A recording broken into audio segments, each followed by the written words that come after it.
Buenas, mi nombre es Jorge Andrés Pitia y hoy les voy a hablar sobre el cobre en la nutrición vegetal.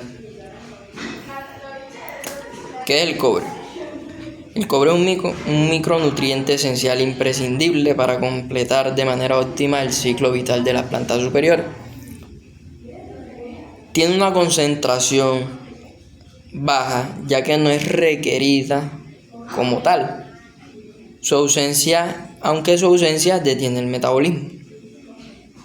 Tiene un rol biocatalítico, ya que forma parte de constituyentes de diversas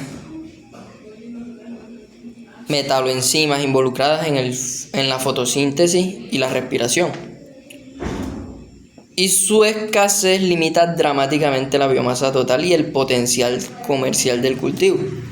Aquí se muestra una imagen de la calcopirita, una de las principales fuentes minerales primarias de cobre en la naturaleza. Funciones del cobre en las plantas.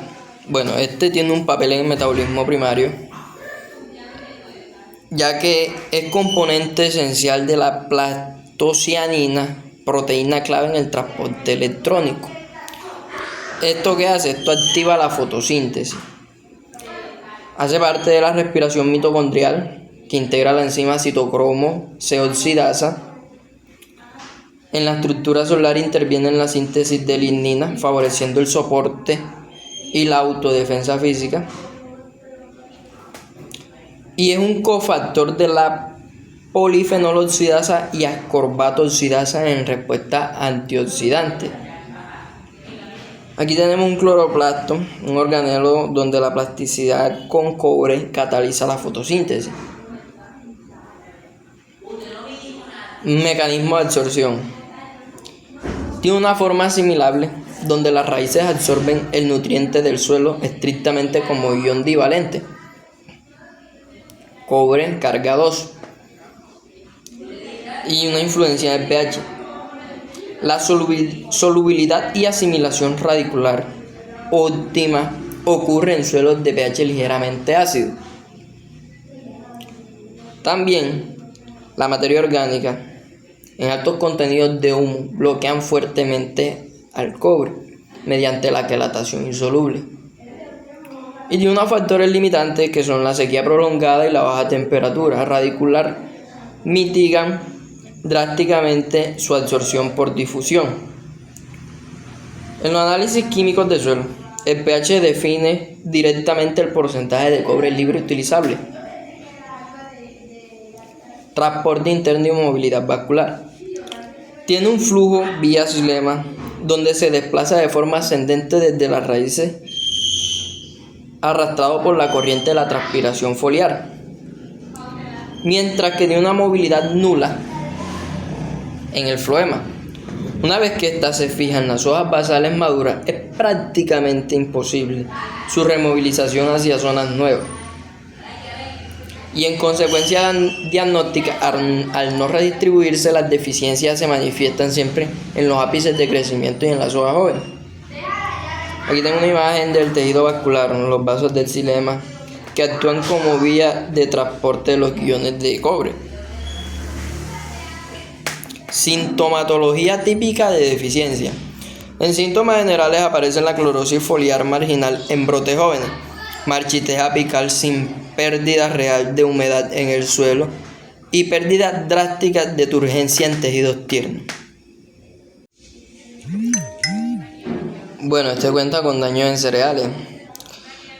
Las espigas retorcidas y deformadas y con alta incidencia de granos vanos, o sea, aborto de polen debido a la baja viabilidad celular sin cobre.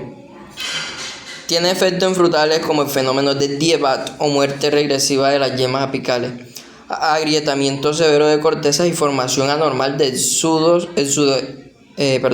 exudados gomosos.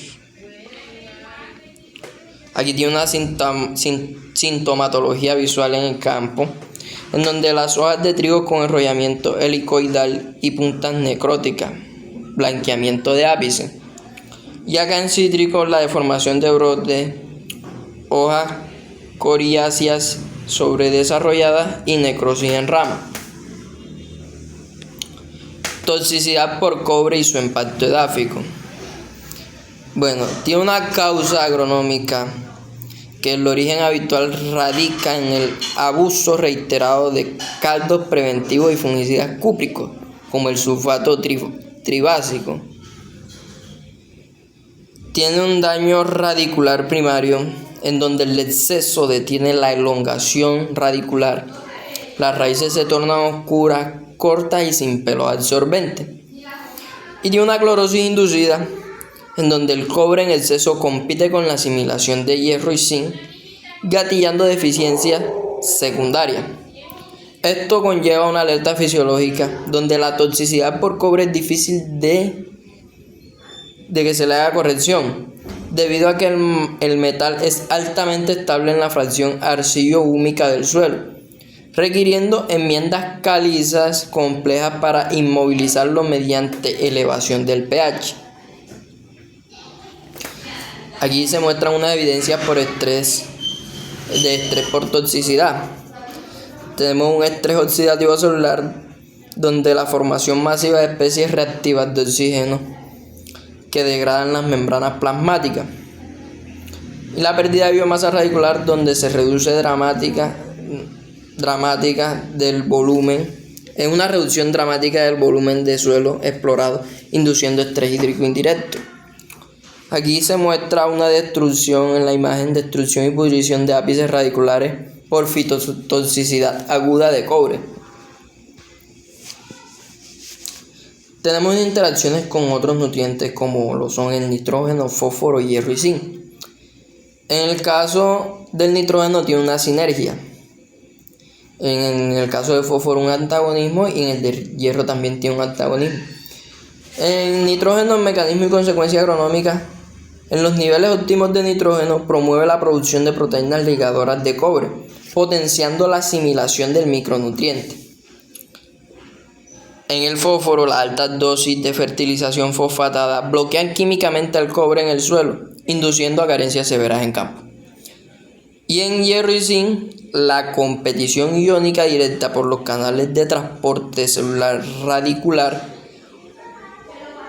un exceso de hierro o zinc deprime la captación del cobre. Continuando, tiene una simbiosis microbiana y captación de cobre. Aquí se encuentra el rol de las micorrizas. En este caso, las hifas del hongo aumentan exponencialmente la superficie de exploración radicular, facilitando la captura de cobre de baja movilidad. También tenemos bacterias solubilizadoras, que son diversos microorganismos de la rizósfera que secretan ácidos orgánicos que desorben el cobre retenido en coloides. Y tenemos una protección frente al exceso. En suelos contaminados con cobre, las micorrizas retienen el metal en sus propias estructuras celulares, evitando que alcancen niveles fitotóxicos en el follaje. Aquí una imagen de la hifa fúngica interactuando con la raíz, mejorando la captación de nutrientes inmóviles como el cobre y el fósforo. Tenemos en esta diapositiva tenemos una sensibilidad varietal y manejo de campo. Tenemos 6 cultivos muy sensibles. Le voy a decir las especies clave e intervención. Los cultivos de alta demanda, como son trigo, avena, cebada, cítricos, café y palma de aceite, requieren constante monitoreo de cobre foliar. Se puede hacer una estrategia de enmienda en donde se hace una aplicación preventiva o correctiva vía edáfica de sulfato de cobre o mediante pulverización foliar de quelatos específicos. También se le hace un análisis foliar recurrente, en donde la herramienta idónea para diferenciar clorosis por cobre de deficiente férrica. Es una herramienta. Y aquí una imagen, no se ve muy bien en estos momentos. Dice que los cultivos comerciales perennes como el café demandan un balance estricto de cobre para garantizar la lignificación de las ramas productivas y resistir estreses bióticos a hongo patógenos. Y como conclusiones tenemos el metabolismo vital. El cobre es un componente catalítico irreemplazable en la fotosíntesis y la respiración celular foliar. También está la parte de pH y rizósfera, en donde la asimilación real depende estrechamente del pH edáfico y la actividad de la microflora benéfica. Y tenemos un equilibrio de cationes donde evitar excesos de fósforo, zinc y hierro es crucial para impedir deficiencias inducidas de cobre. Muchas gracias.